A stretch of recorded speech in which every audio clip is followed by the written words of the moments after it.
एकनाथ शिंदे यांचं मानसिक संतुलन बिघडले अशी टीका खासदार संजय राऊत यांनी केली। संजय राऊतांनी एकनाथ शिंदेंना हा चिमटा काढलाय, तर संजय शिरसाटांनी संजय राऊतांवर याबाबत पलटवार केलाय। कुणाचं मानसिक संतुलन बिघडलं हे निकालानंतर स्पष्ट झाले। संजय शिरसाटांनी संजय राऊत यांना हे उत्तर दिलंय।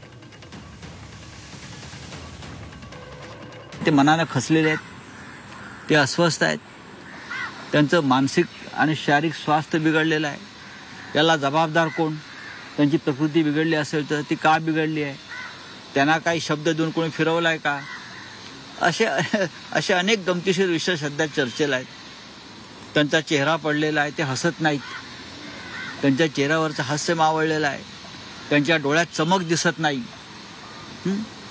ते एवढंच बडबडतात, मी लाडका भाऊ, मी लाडका भाऊ। पण तुम्ही लाडका भाऊ मोदी शहांचे राहिलेले नाहीत।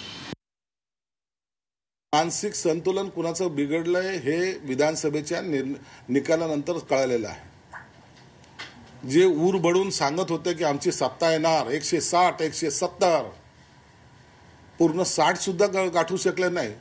160 तर वेगळीच बात आहे। म्हणून यांचं मानसिक संतुलन तर यांचं बिघडलेलं आहे।